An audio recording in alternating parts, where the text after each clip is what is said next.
Some of them live among us as our friends, companions, and helpers. But deep in their genes lies a communion with their killing cousins. The canines are among the oldest surviving carnivore families on Earth, honing their predatory perfection over millions of years. Sometimes they hunt alone, acrobatic, airborne, and insatiable. Often they hunt as bands of brothers and sisters, capable of pulling down prey 10 times their size and eating them alive. For almost 40 million years, the family of the dog has been built for the kill.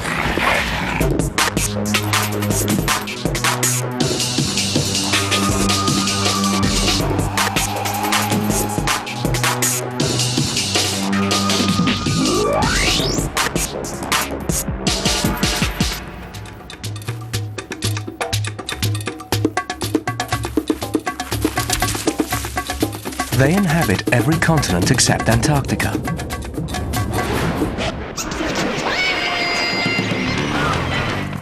Across Asia, Africa, the Arctic, South America. The exquisitely designed predator that is the dog takes many killing forms. But the kindred spirit that gave rise to Canis familiaris, our beloved companions, is the wolf.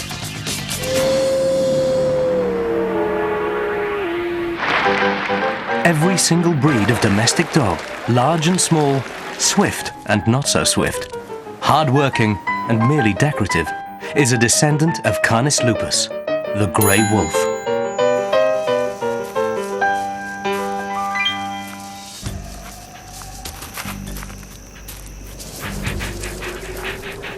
Perhaps our hunter-gatherer forebears admired the wolf for its likeness to them, travelling in bands of hunters who work together to bring down prey large enough to feed the whole group.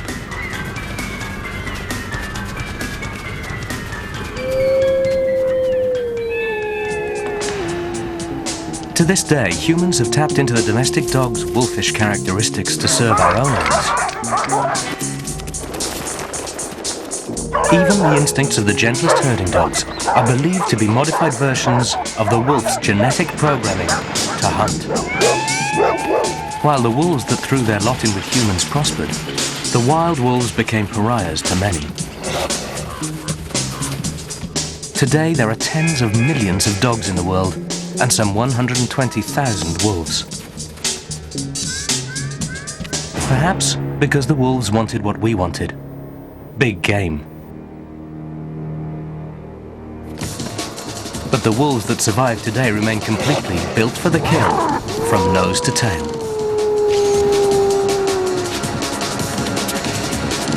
The wolf's nose is extraordinarily acute, recognizing and analyzing hundreds of thousands of chemical traces that no human can sense.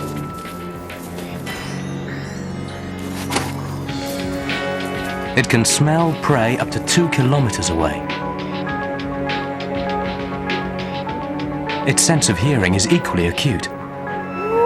Large pointed ears gather faint sounds from great distances, and the skull is designed with large cavities that amplify sound.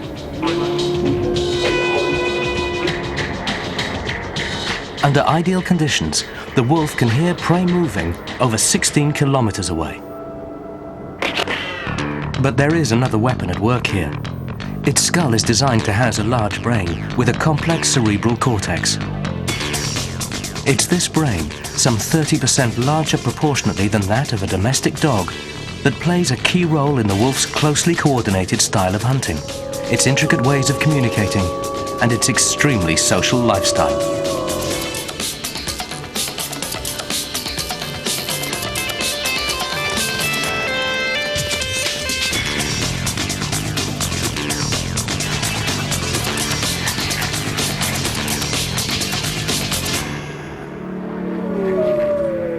Wolf packs are led by an alpha pair who enforce a strict hierarchy. Younger siblings and grown pups of the alpha pair come next in the pyramid of power. Then come the pups of the season. Serious fighting is rarely necessary to maintain the social order. The wolf's complex range of body language usually does the trick.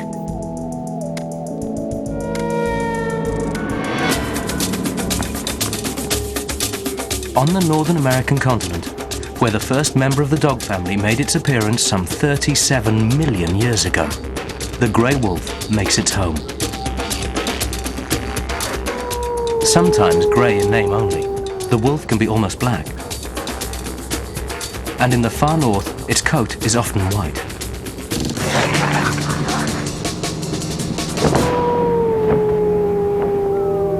The hunt often begins with a rousing group howl. Howling notifies members of the group to gather. It also warns other wolves to keep off the pack's territory. Remarkably, nearby herds of prey seem to pay no attention to the haunting call to arms of the great predator. The body of the wolf is built for both endurance and speed. Unlike members of the cat family, who tend to ambush prey, the wolf is made for the long haul. Its limbs are long and sturdy, and its loping style of attack can play out over miles and hours. Powerfully muscled hind limbs provide bursts of speed of up to 45 kilometers per hour. While tough, non-retractile claws provide traction. Those big paws can splay out as the wolf runs, allowing it to run on the surface of crusted snow, while its victim's thin hooves crash through. The hunt itself is carefully coordinated, usually by one of the alpha pair, the older, more experienced hunters. Lower-ranking members of the pack take turns testing prey animals by sprinting after them, looking for any sign of weakness or fatigue, while others lope along, conserving energy for the final sprint. During the chase, predator and prey actually communicate with each other. This head-up, high-stepping trot is the elk's way of telling the wolf, "Look how strong and fit I am. I don't even need to gallop away from you, so don't bother coming after me." This gait is called stotting. Remarkably though, the wolves know when the elk are lying. Sensing vulnerability, they press their advantage and make the kill.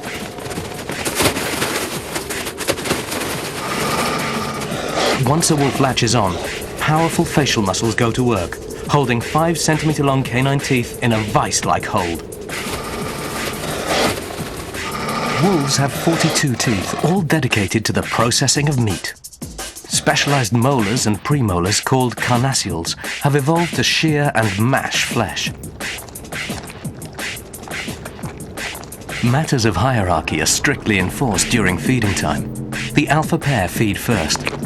Grey wolves can consume nearly 10 kilos of flesh at a sitting. But with a pack this size, it won't last long. And soon the synchronized killing will begin again.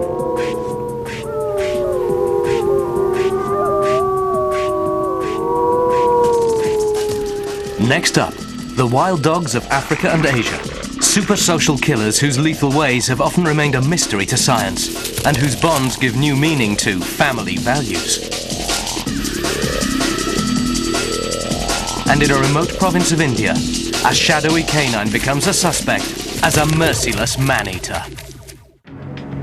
The grey wolf, beautiful, despised, worshipped and persecuted, is undeniably lethal. But it's just one of many wild canine species around the world that, in their ability to hunt in packs, have become icons of carnage.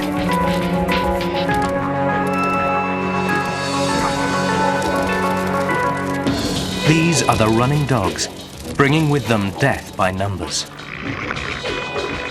They come in many shapes and colors.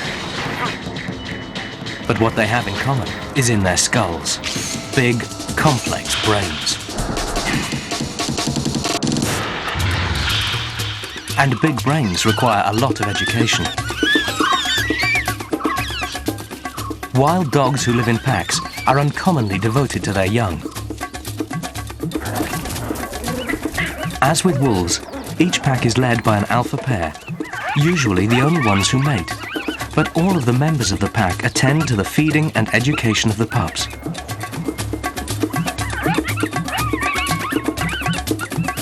This may be because prolactin, a hormone found in nursing mothers, may soar in all members of the pack, male and female, making them all feel nurturing. At least this appears to be the case with wolves.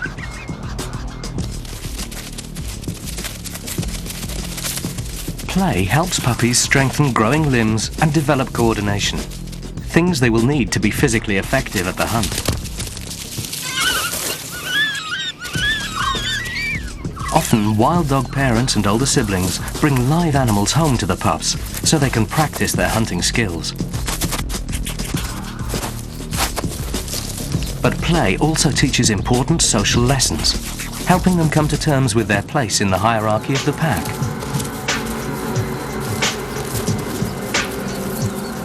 It's a long growing up period, and the scenes of puppy raising are universally touching. But all of this family bonding has a deadly end. What is being raised is a killer extraordinaire who knows his place and his purpose in the lethal engine of the hunt. In southern Africa, a river called the Okavango meanders into the Kalahari Desert, creating an enormous delta and a rare, almost untouched haven for wildlife.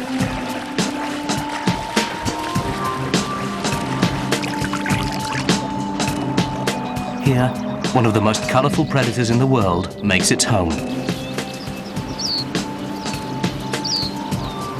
Like most wild canines, it's been labelled a threat,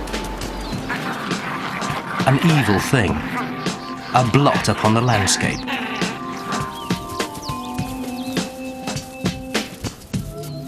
Its Latin name is Lycaon pictus, meaning painted wolf. A wolf it is not, but colourful it is, sporting a spectacular coat of black, white, tans and browns. No other wild canines bear such obvious markings. Most blend into their surroundings. The African wild dog stands out.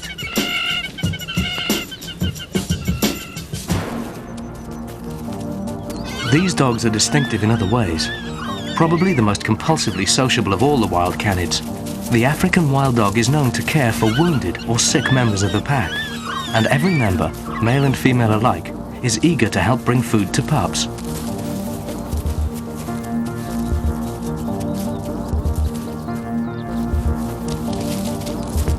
The pack is led by an alpha pair who tend to remain monogamous for life.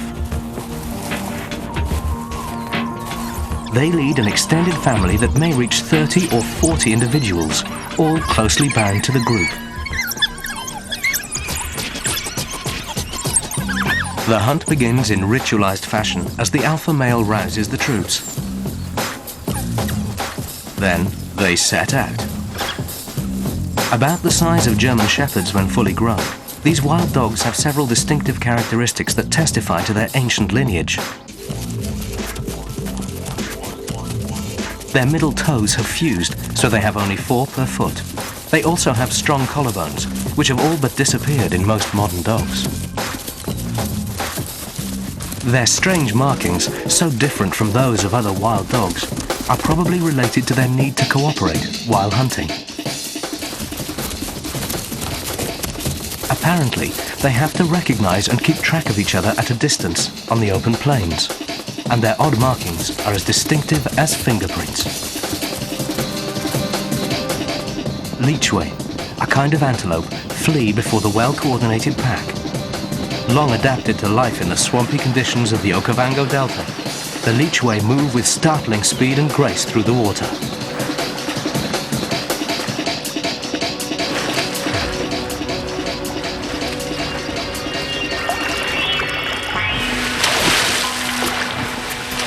But the dogs are relentless and eventually victorious.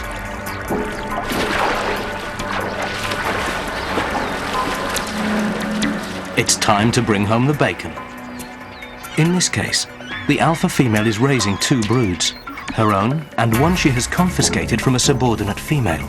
And feeding all these pups is a full-time job.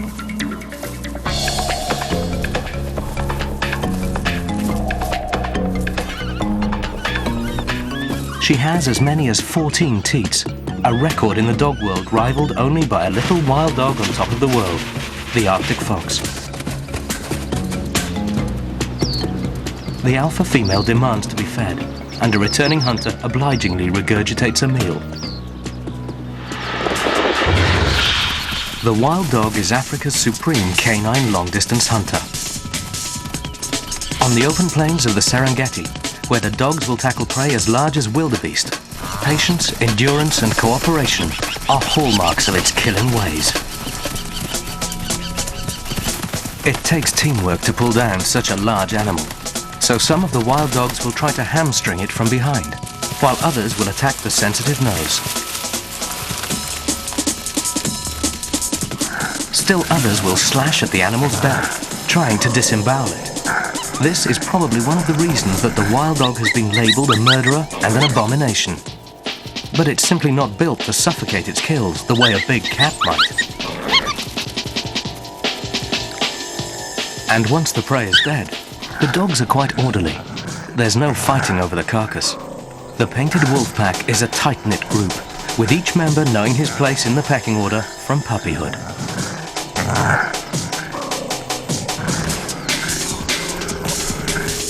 With the African wild dog, all for one and one for all is just another way of being, built for the kill.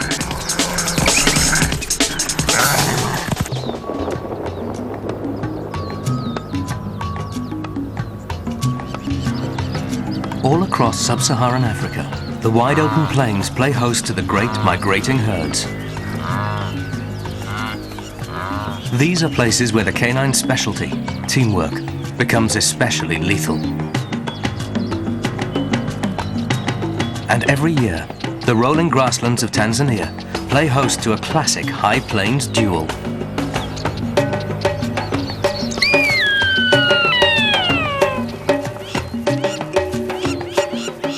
During the wet season, Thomson's gazelles gather here to give birth. Well camouflaged to blend into the grass, the newborn antelope are surprisingly elusive prey. But they're hunted by one of the most fabled canines in the world.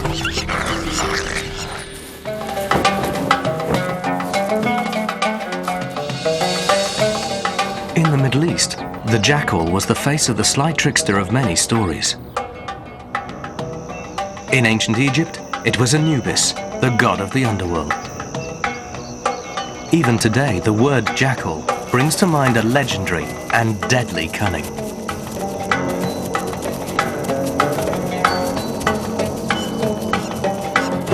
But the jackal is a family-oriented dog, generally monogamous, living in pairs, sometimes with the aid of a helper, a sibling from last year's litter who has stayed on to help raise the pups.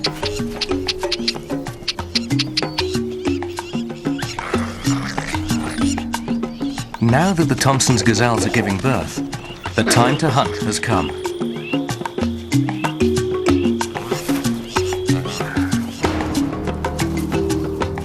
Experience tells the jackals that female Tommies have young nearby.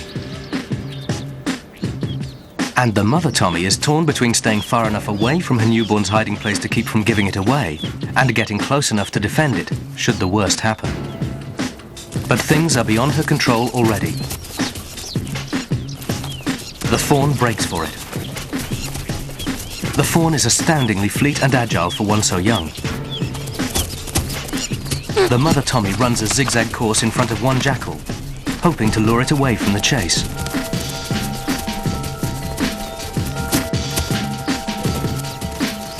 But the jackal's reputation for cleverness is not undeserved. He won't fall for the trick. Other Tommies join in the defense, but while one jackal takes flight, his mate attacks from the rear. She too is run off by the desperate Tommy mother. For a while, it looks like stalemate, but the jackals seem to sense that it's only a matter of time. Now they're tacked together, teeth showing and hackles up, and the Tommy mother gives way. It's a brutal end to the young Tommy's life, but a remarkably telling moment in the lives of these killers. While the female feeds, her mate goes off a few yards to keep watch. She's pregnant and needs the food more than he.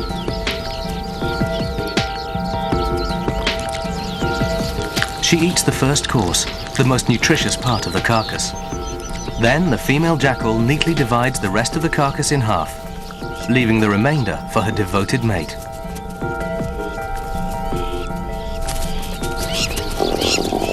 For the jackal, working together clearly pays off. Studies show that jackals are 3 times as successful at hunting gazelle fawns when they operate in pairs as when they operate alone.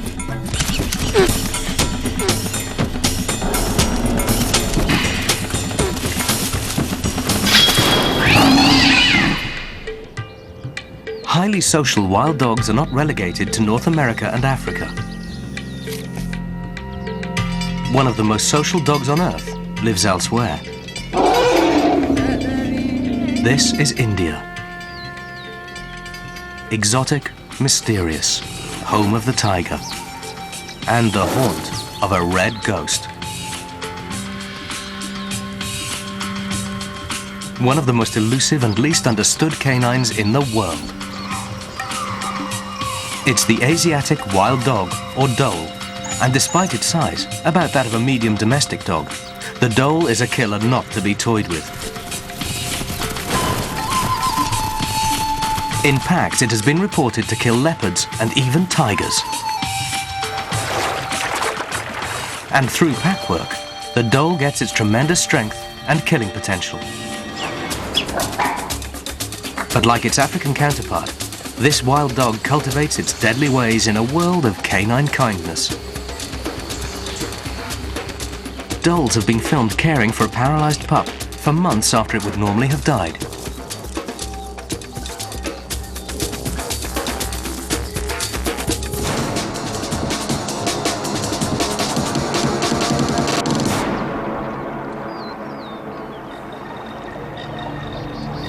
Many a human disappearance was assigned to the packs of the red dog during the colonial era. But more recently, another wild dog of India became a suspect in a rash of deaths of children. In Uttar Pradesh in 1996, 76 children were attacked and 46 died. A horror committed by a mysterious man-eater. At its peak, the serial killer was taking a child every 3 days.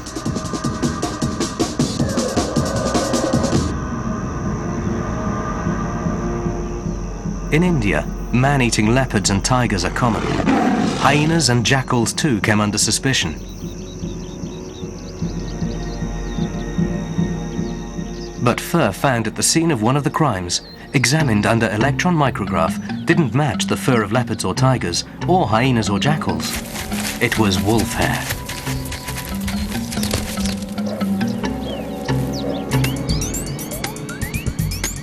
This is the Indian wolf, a subspecies of the grey wolf found more commonly in North America and Europe.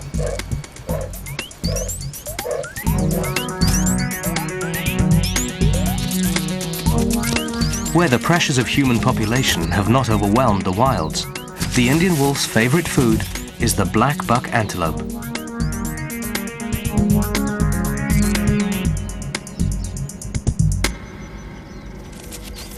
Wolves are notoriously shy of humans, and records of wolf attacks are extremely rare. Even the villagers of Uttar Pradesh refuse to believe that wolves could have done it.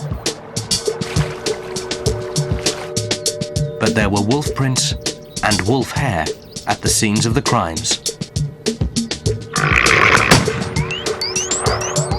Wolves were shot and the killing stopped. In this poor place, human needs have largely driven out the wolf's normal prey. Here too, adults must pay careful attention to the whereabouts of their domestic animals, the family's livelihood, leaving children to mind themselves.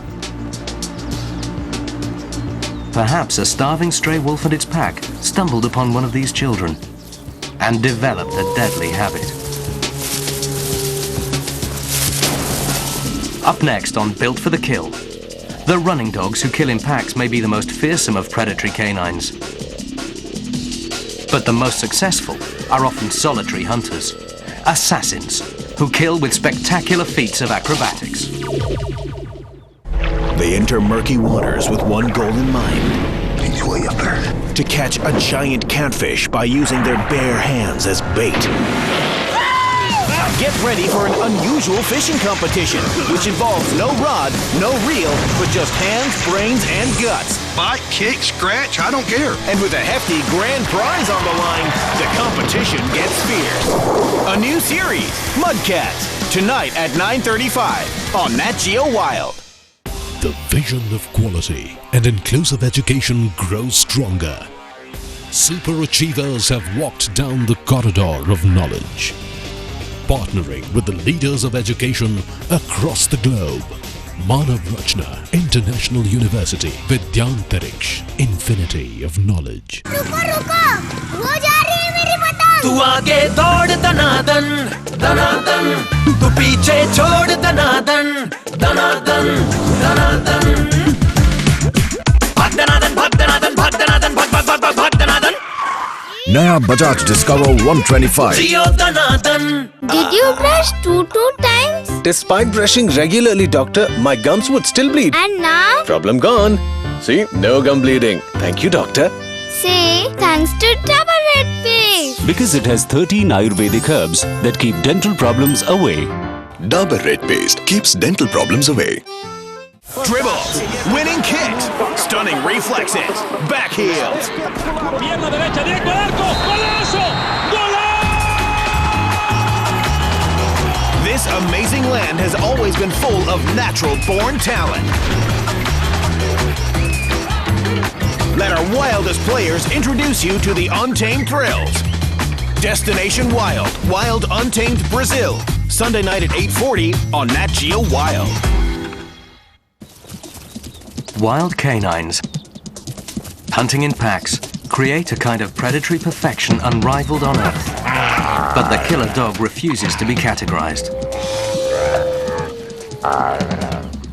This endlessly adaptable creature can make a remarkable lone assassin as well.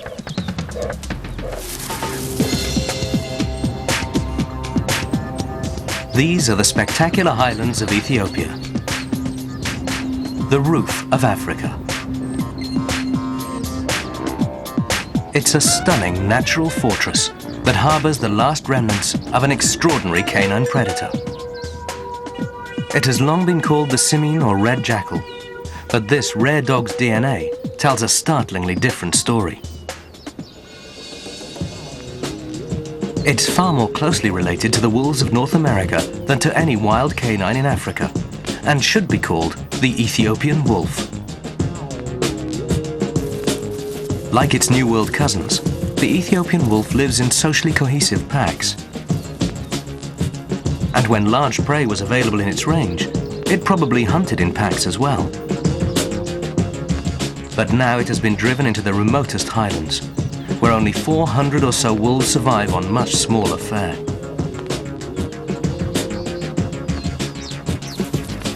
Though these wolves get together for periodic greetings and border patrol, they go their separate ways to hunt. Prey is the bizarre-looking giant mole rat, a rodent almost as rare as its predator. Not very keen-sighted, the mole rat peers out of its burrow, apparently oblivious to the hungry wolf at the door. The wolf's hunting method? Pounce and dig like crazy. The mole rat can be dangerous when cornered, but the wolf is hungry. This peculiar rodent will be a fine meal for the wolf, but he has obligations at home as well. For while these wolves hunt alone, they still share their food with their family, sometimes bringing it home whole, so the lessons of the hunt can be passed on to the next generation. Half a world away, another lone wolf hunts on the brink of survival. Although this is a wolf in name only.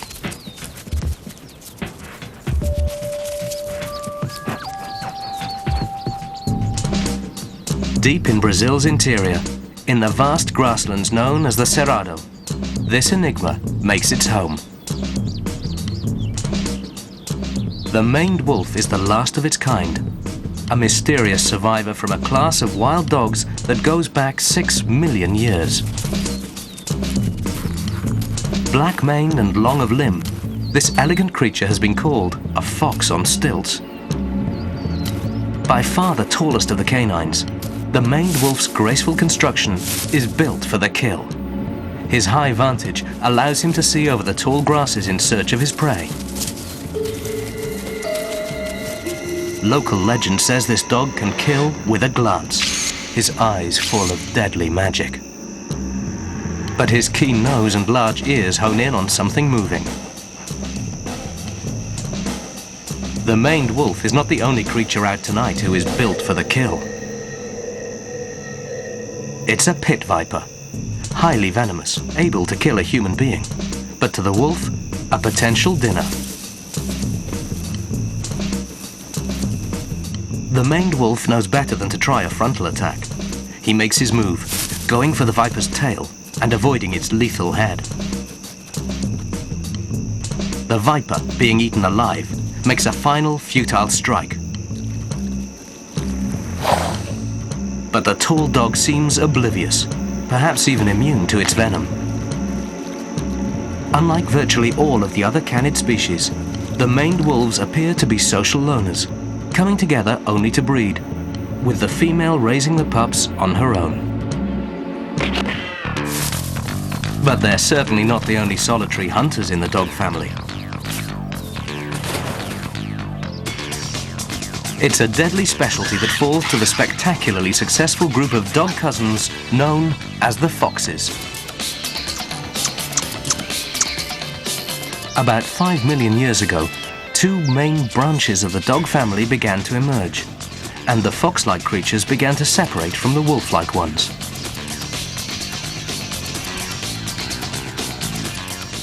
Initially, the foxes weren't as successful as their wolfish cousins. But now that wolves have been eliminated throughout much of the world by human persecution, foxes have become the canny killers that scratch out a living on the fringes of civilization.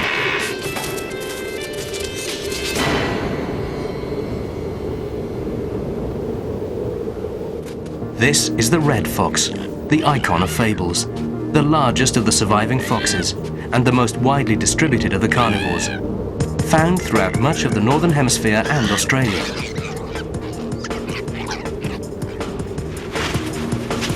The red fox's dazzling specialty, the aerial attack. First order of business, locate the invisible. Its keen ears, specially attuned to low-frequency sound, can pinpoint the rustling of a hidden rodent to within 1 degree.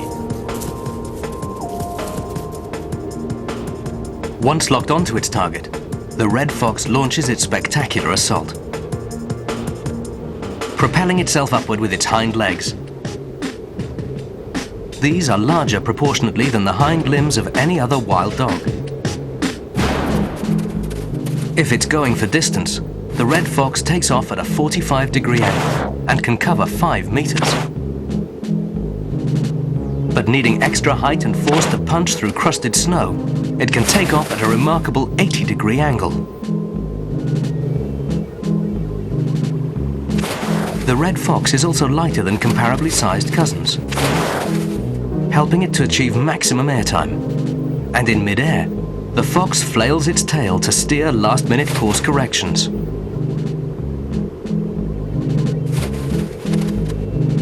Then it makes a precision landing, pinning a hapless rodent.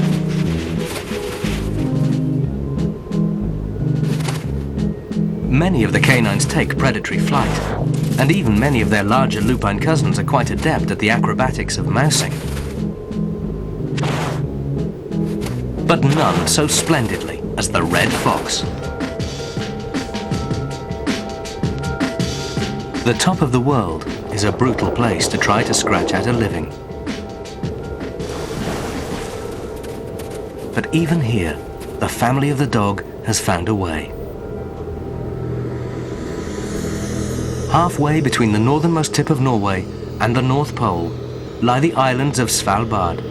In winter, an ice-locked archipelago onto which predators can come and go as they please, so long as they can stand the cold.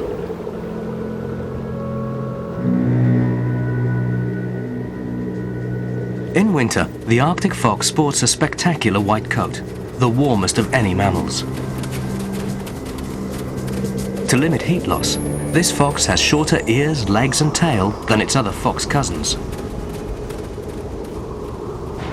This dog is so built for the chill that it only begins to shiver at nearly 100 degrees below 0 Fahrenheit. That's minus 70 degrees centigrade. Another handy feature in its snowy home is the dense fur covering its paws.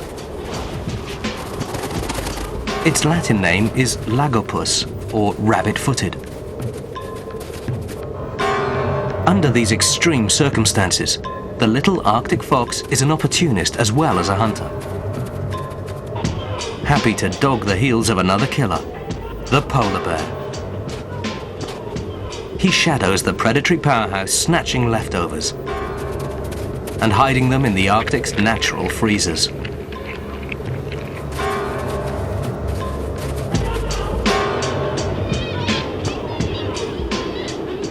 During the brief summers of the far north, the Arctic fox sheds its winter white in favor of the blue-grays and browns of its surroundings. This is a time of plenty for the fox, who is now in full hunting mode. On the cliffs of an Arctic island, tens of thousands of guillemots have made their nests. The strongest of the birds have fought hard to nest mid-cliff, in the safest part.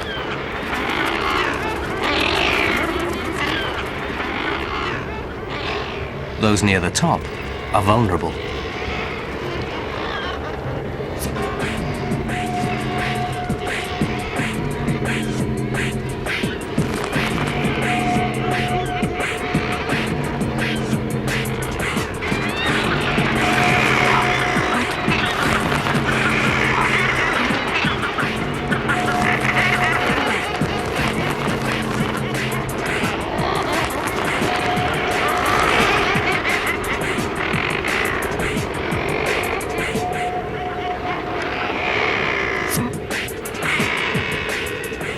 The thief escapes with her prize egg and buries it. But a more substantial meal awaits her in just a few weeks. Now it's time for the guillemot chicks to make their perilous debuts, despite the fact that they can't quite fly yet. They'll have to glide to the water below, several hundred feet down. Adult escorts see to the safety of most, but some lose their way and blunder into the waiting beaks of giant glaucous gulls. And some fall short of the ocean altogether.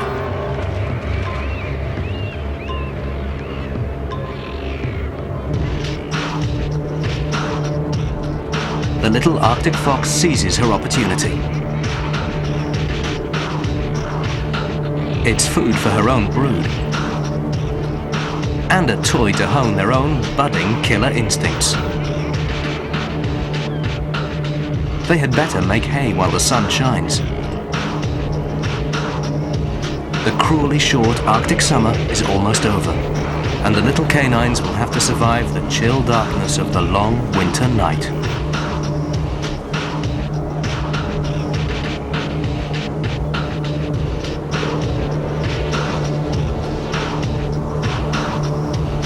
From the top of the world to southernmost Africa, and from extremes of cold to a sun-scorched expanse. This is another kind of desolation. It's the Kalahari Desert. A vast thirstland of baking temperatures, which some years sees no rainfall at all.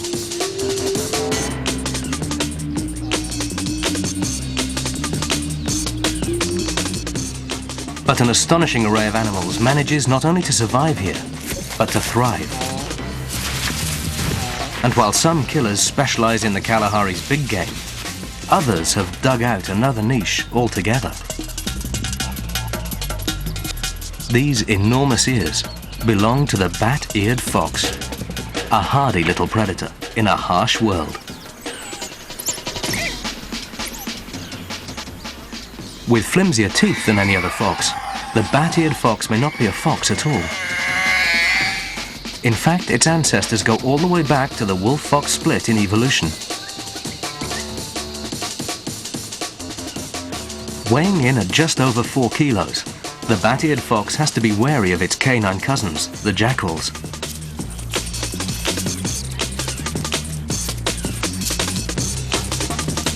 And its ability to change direction at a flat run without losing speed comes in quite handy here.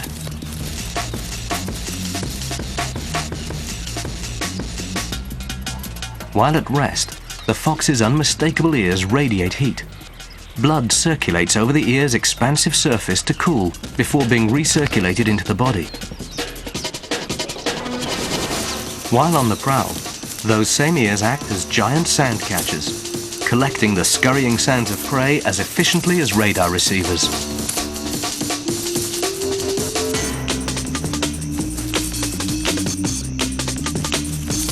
A scorpion would seem an unlikely meal, but the bat-eared fox is apparently immune to its stinging tail.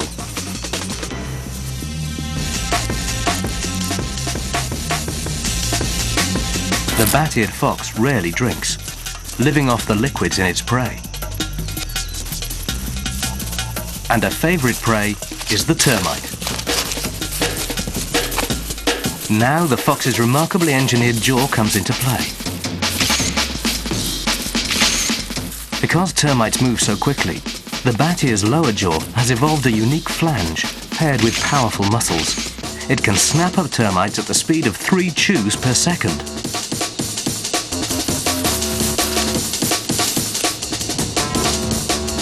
From the desert to the Arctic, from the mountains to the sea, the foxes of the world are consummate survivors and utterly built for the kill. Still to come on Built for the Kill. What happens when killer canines go up against each other? On the epic battleground of North America's Yellowstone National Park, it's literally a dog-eat-dog world. This July, Nat Geo Wild gets ready for the summer fever with some fun in the jungle. Catch gorillas and chimpanzees living out epic dramas. Brand new series, Kingdom of the Apes. Veterinarian Michelle has a cure for all animals big and small in the all-new Yukon Vet. And quench your thirst for action in our exclusive predatory summer lineup, Deadly Summer.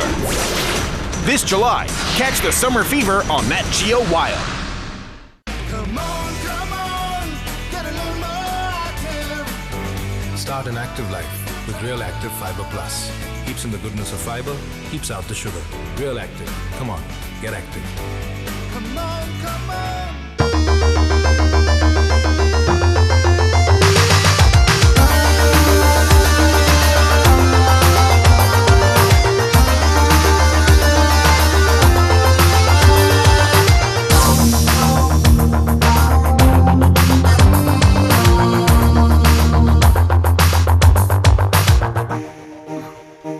Not ready.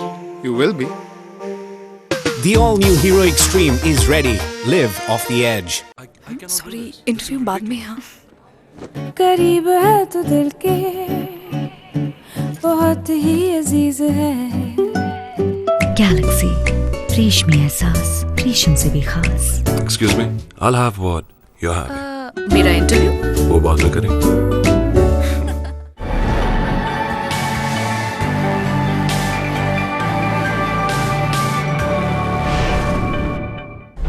They enter murky waters with one goal in mind: to catch a giant catfish by using their bare hands as bait. Get ready for an unusual fishing competition, which involves no rod, no reel, but just hands, brains, and guts. Bite, kick, scratch, I don't care. And with a hefty grand prize on the line, the competition gets fierce. A new series, Mudcats, tonight at 9:35 on Nat Geo Wild. For all of the bonding that goes on within dog packs, and pairs who often mate for life, there's no love lost between wild dogs of different species, or even different families. A startling cause of death for wild canines is often wild canines.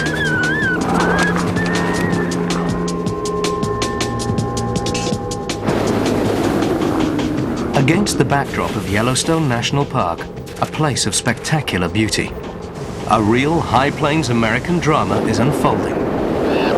Here, the geothermal wonders of a volcanic hotspot play host to a splendid diversity of wildlife.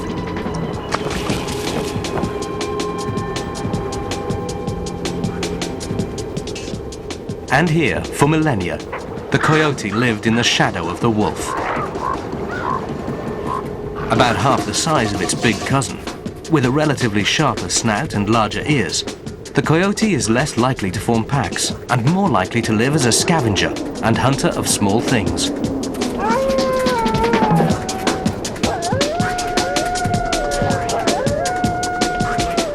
But then, for 60 years, the wolf disappeared from Yellowstone. Shot, poisoned, and trapped into extinction. And the coyote stepped into the void. Taking on the ways of the top dog, the coyote began forming large packs with strict hierarchies, coordinating its hunts to bring down the big prey of Yellowstone. Those were glorious times for the smaller predator, but in 1996, all that changed. Then came the return of the wolf. No one knew what would happen when Canadian grey wolves were reintroduced into the park by biologists, hoping to restore the ecosystem to an old order.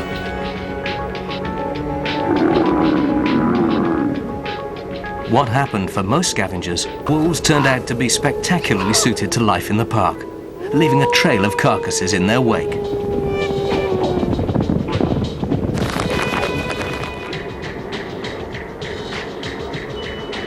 Some wolves proved relatively tolerant of coyotes at their kills, but some did not. In the depths of winter, this hungry coyote cannot resist the lure of an elk carcass. He checks the landscape. The wolves, full and drowsy, seem to pose no threat.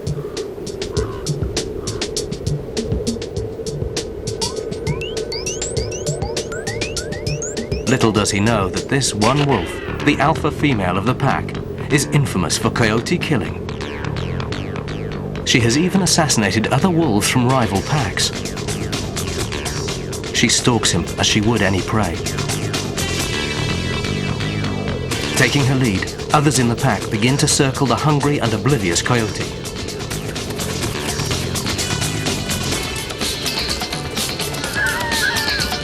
The coyote is doomed.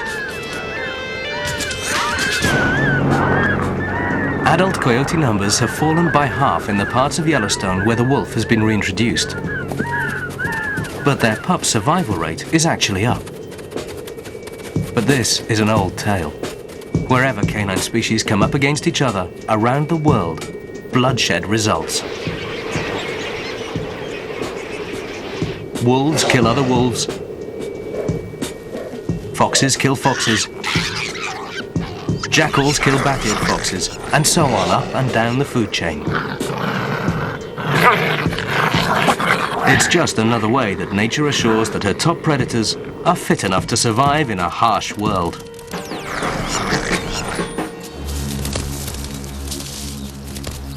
Whether running down prey together with the relentless precision of a killing machine on the plains of North America or Tanzania, soaring high in the lonely attacks of the aerial assassin, braving the harsh white blasts of the top of the world or the parched expanses of southern Africa, or dueling to the death. The wild canines of the world are endlessly adaptable and ingeniously built for the kill.